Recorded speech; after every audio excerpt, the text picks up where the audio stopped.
কুমড়োর তরকারি তো আমরা হামেশাই বানিয়ে থাকি, কিন্তু আজকে আমি কুমড়ো দিয়ে তৈরি এমন একটা নাস্তা রেসিপি শেয়ার করব যেটা আপনারা আজ থেকে প্রথমে কোনোদিনও দেখেননি। সাধারণত হেলদি জিনিস খেতে টেস্টি লাগে না, কিন্তু এই নাস্তাটা হেলদি হওয়ার সঙ্গে সঙ্গে টেস্টিও। আর এটা খাওয়ার সময় আপনারা তো এনজয় করবেনই, আর এটা বানানোর সময়ও আপনাদের খুবই মজা আসবে। আর সকালবেলায় দৌড়াদৌড়ির মধ্যেও যদি আপনারা এই নাস্তাটা দিতে চান, তাহলে আপনারা ঝটপট এই নাস্তাটা তৈরি করে নিতে পারবেন। বাচ্চারাও এটা খুবই পছন্দ করে খাবে। হ্যালো এভরিওয়ান, আমি অর্পিতা, ফ্লেভার উইথ অর্পিতার চ্যানেলে আপনাদের সকলকে স্বাগত। তাহলে চলুন আজকের এই হেলদি অ্যান্ড টেস্টি রেসিপিটা বানানো শুরু করা যাক। প্রথমে গ্যাসে একটা কড়াই বসিয়ে ছোট চামচের 1 চামচ মতো তেল আমরা গরম করে নেব। আর তেলের জায়গায় আপনারা এই নাস্তাটা ঘিতেও বানিয়ে নিতে পারেন। তেলটা ভালো গরম হয়ে গেলে সবার প্রথমে এর মধ্যে দিয়ে দেবো 1/2 চামচ মতো কালো সর্ষে। আর সর্ষেটা যখনই ফুটতে শুরু করবে সেই সময় এর মধ্যে দিয়ে দেবো আমি 1/2 চামচ মতো কাঁচা চানা ডাল। আর এর সাথেই এর মধ্যে দিয়ে দেবো 1/2 চামচ মতো কাঁচা বিউলির ডাল। এরপরে এর মধ্যে 1/2 চামচ জিরে দিয়ে এটাকে ভালো করে আমরা একটু কয়েক সেকেন্ডের জন্য নেড়ে নেব।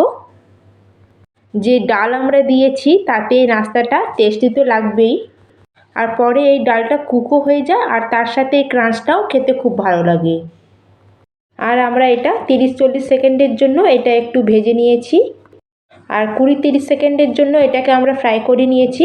এখন আমরা এর মধ্যে দিয়ে দেবো গ্রেট করে রাখা আদা 1 চামচ মতো, আর এর সাথে আমি দেবো 1/2 চামচ মতো কালো জিরে।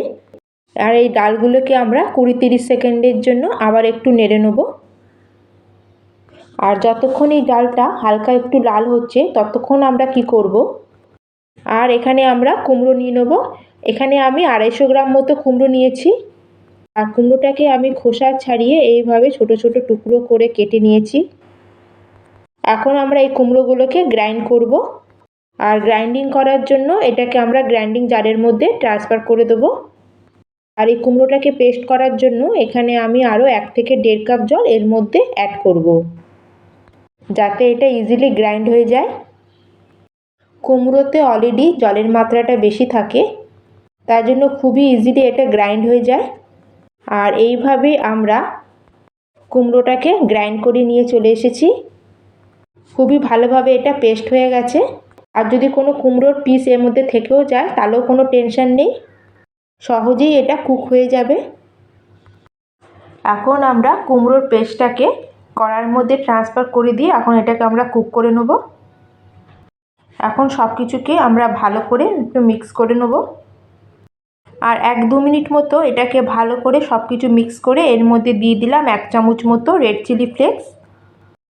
আপনারা এর জায়গায় কাঁচা লঙ্কা কুচিও দিতে পারেন, না হলে গোলমরিচের গুঁড়োও দিতে পারেন, কিন্তু রেড চিলি ফ্লেক্সটা দিলে কালারটাও খুব সুন্দর আসবে আর দেখতেও খুব সুন্দর লাগবে। ব্যাস, এটাকে ঢেকে আমরা 2 থেকে 3 মিনিটের জন্য এটাকে একটু কুক করে নেব, যাতে কুমড়োটাও আমাদের কুক হয়ে যায় আর এই জলটাও একটু ড্রাই হয়ে যায়। আর এই দেখুন কুমড়োটা আমাদের কুক হয়ে গেছে। 2-3 মিনিটের জন্য এটাকে আমি মিডিয়াম ফ্লেমে কুক করে নিয়েছিলাম। এখন আমরা এর মধ্যে অ্যাড করে দেবো 1 কাপ মতো চালের গুঁড়ো, আর এর সাথে এর মধ্যে দিয়ে দেবো স্বাদ অনুযায়ী নুন। এবার আমরা সব কিছুকে ভালো করে মিক্স করে নেব। যখন আপনারা এটা মিক্স করবেন আপনাদের এটা একটু ড্রাই বলে মনে হবে, তখন আপনারা অল্প অল্প জলের ছিটে এর মধ্যে একটু দিয়ে দেবেন, যাতে এখানে যে চালের গুঁড়োটা আছে এটা একটু ভালো মতো একটু ভিজে যায়। কিন্তু একটু খেয়াল রাখতে হবে যেন এখানে জলের পরিমাণটা যেন বেশি না হয়, না হলে যে আমাদের চালের গুঁড়োটা আছে সেটা কিন্তু বেশি নরম হয়ে যাবে। আর এটাকে আমি ভালো মতো একটু মিক্স করে নিয়েছি। আমি হালকা অল্প একটু জলের ছিটের মধ্যে দিলাম। আর আপনারা এর টেক্সচার দেখে বুঝতেই পারছেন এটা কতটা হার্ড মতো লাগছে। এটাকে কিন্তু একদম সফট করা যাবে না। এখন আমরা কি করব, গ্যাসের ফ্লেমটাকে অফ করে দেবো। আর এটাকে 4-5 মিনিটের জন্য এটা ঢেকে একটু রেখে দেবো, যাতে যে চালের গুঁড়োটা আছে ওটা একটু ফুলে নরম হয়ে যায়। এখন কড়ার ঢাকনাটা সরিয়ে দিয়ে এখন এটাকে আমরা একটা থালার মধ্যে এটাকে ঢেলে দেবো। আর 5 মিনিটের জন্য এটাকে ঢেকে রেখে দেবো, যাতে যে চালের গুঁড়োটা আছে ওটা একটু ফুলে নরম হয়ে যায়। এখন কড়ার ঢাকনাটা সরিয়ে দিয়ে এখন এটাকে আমরা একটা থালার মধ্যে এটাকে ঢেলে দেবো। 5 একটা খুন্তি নিয়ে এইভাবে এটাকে আমি চারিদিকে স্প্রেড করে এটাকে ভালো করে মিক্স করে নেব, যাতে এটা তাড়াতাড়ি ঠান্ডা হয়ে যায় আর এটার আমরা একটা সুন্দর শেপ দিতে পারি। কারণ এটা এখন খুবই গরম আছে, সেই জন্য আমি এইভাবে খুন্তি দিয়ে এটাকে একটু ভালো করে মিক্স করে নিচ্ছি। আর যত এটাকে আমরা ভালো করে এটাকে মিক্স করতে থাকবো এর টেক্সচারটা আমাদের এরম হয়ে যাবে আর এটা আমাদের হালকা ঠান্ডাও হয়ে যাবে। আর এটা এখন আমাদের আগের থেকে অনেকটা ঠান্ডা হয়ে গেছে। এখন আমরা কি করব, হাতের মধ্যে অল্প তেল দিয়ে হাতটাকে একটু গ্রিস করে নেব। এখন আমরা হাত দিয়ে এটাকে ভালো করে চটকে একদম আটা মাখা যেরকম সেরকম একটা আটার ডোয়ের মতো তৈরি করে নেব। আর এইভাবে তেল দিয়ে মাখার জন্য এর মধ্যে সুন্দর একটা স্মুথনেস চলে আসবে আর আমরা যে বলসটা তৈরি করব তাতে কোনো ক্র্যাকসও আসবে না আর আমরা বলসগুলোকে ইজিলি তৈরি করে নিতে পারবো। এখন আমরা আটাটাকে মেখে আটাটাকে রেডি করে নিয়েছি। আমরা এখন দুটো হাতকে একটু তেল দিয়ে গ্রিস করে নেব আর মিক্সার থেকে ছোট ছোট লেচি কেটে আমরা একটা বলের মতো শেপ তৈরি করে নেব। আর এই বলগুলো তৈরি করা খুবই সহজ, ইজিলি এটা তৈরি হয়ে যায়। আপনারা চাইলে যে কোনো শেপ এর মধ্যে দিতে পারেন। আর এই দেখুন কত সুন্দর আমাদের ক্র্যাক ফ্রি বল একদম তৈরি হয়ে গেছে। আর দেখতে এই বলগুলো কত সুন্দর আমাদের কিউট লাগছে। আর এইভাবেই আমি পুরো মিক্সারটা থেকে সব বলগুলোকে তৈরি করে রেডি করে নেব। আর এইভাবে সব বলগুলোকে তৈরি করে আমরা একটা স্টিমার প্লেটের মধ্যে বলগুলোকে ট্রান্সফার করে দেবো, যে প্লেটটা আমি আগে থেকে একটু তেল দিয়ে গ্রিস করে রেখেছিলাম, যাতে এটা স্টিম করার সময় প্লেটের মধ্যে না চিপকে যায়। আর এইভাবেই আমাদের 1 কাপ চালের গুঁড়ো দিয়ে কত নাস্তা তৈরি হয়ে গেছে। আর এদিকে আমি একটা কড়াইয়ের মধ্যে জল গরম হতে বসিয়ে দিয়েছিলাম আর জলটা ভালো মতো গরম হয়ে গেছে। এখন প্লেটটাকে এর উপরে আমরা সেট করে দেবো, তারপর এর উপর দিয়ে আমরা একটু কভার করে দেবো যাতে এটা ভালো মতো স্টিম হয়ে যায়। আর এটাকে 15 থেকে 20 মিনিটের জন্য অবশ্যই এটাকে স্টিম করে নেবেন। আর 15 থেকে 20 মিনিট হয়ে গেছে, এখন এটা আমরা চেক করে নেব।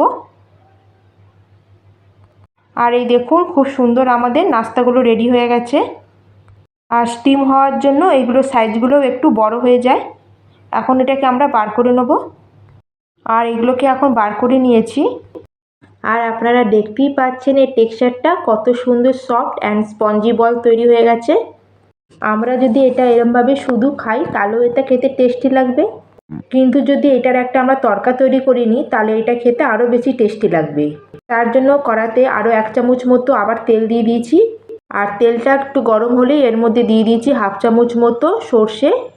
আর সর্ষেটা একটু ফুটে উঠলেই এর মধ্যে দিয়ে দিয়েছি 1/2 চামচ মতো গোটা জিরে। আর এই নাস্তার টেস্টটা আর একটু বাড়ানোর জন্য এখানে দিয়ে দিয়েছি আমি 1 চামচ মতো সাদা তিল। সাদা তিলটা আপনারা এখানে অবশ্যই ব্যবহার করবেন। সাদা তিল তো আমরা এমনি খাই না, কিন্তু যদি আমরা এইভাবে তরকারিতে সাদা তিল অল্প ব্যবহার করি তাহলে এটা হেলদিও হবে প্লাস খেতেও খুবই টেস্টি হবে। এরপরে এর মধ্যে 6টা-7টা কারিয়া পাতা দিয়ে তরকাটাকে একটু হালকা আমরা ভেজে নেব। খুব সুন্দর একটা গন্ধ এর থেকে বেরিয়ে আসছে। ব্যাস, এখন আমরা যে তৈরি করে রেখেছিলাম বলগুলো এর মধ্যে দিয়ে দেবো আর এটাকে খুব ভালোভাবে আমরা মিক্স করে নেব। এখন যে আমরা তরকাটা তৈরি করেছিলাম পুরো এই বলের মধ্যে কোট হয়ে যাবে আর খুব সুন্দর একটা ফ্লেভারও আসবে। আর এইভাবে ভালো করে মিক্স করার পরে আমরা গ্যাসের ফ্লেমটাকে অফ করে দেবো আর এর উপর দিয়ে দিয়ে দেবো কুচানো ধনেপাতা আর 1 চামচ মতো লেবুর রস, যাতে এটা খেতে আরও চটপট আর মজাদার লাগবে। আর সব কিছুকে ভালো করে আমরা একবার টস করে নেব। আর আমাদের সুপার সিম্পল কিন্তু একদম টেস্টি নাস্তা একদম রেডি হয়ে গেছে, যেটাকে আমি টমেটো সসের সাথে সার্ভ করেছি। আর এই দেখুন কত সুন্দর আমাদের স্পঞ্জি নাস্তা একদম তৈরি হয়ে গেছে আর যেটা মুখে দিতেই গুলিয়ে যাবে। বন্ধুরা, আপনাদের কাছে আমার রিকোয়েস্ট, আপনারা একবার অবশ্যই এটা বানাবেন। আশা করছি আপনাদের এই নাস্তাটা খুবই ভালো লাগবে।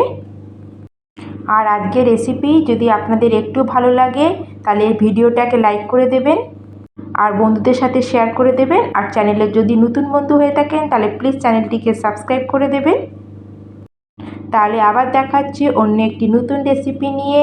Take care, bye by.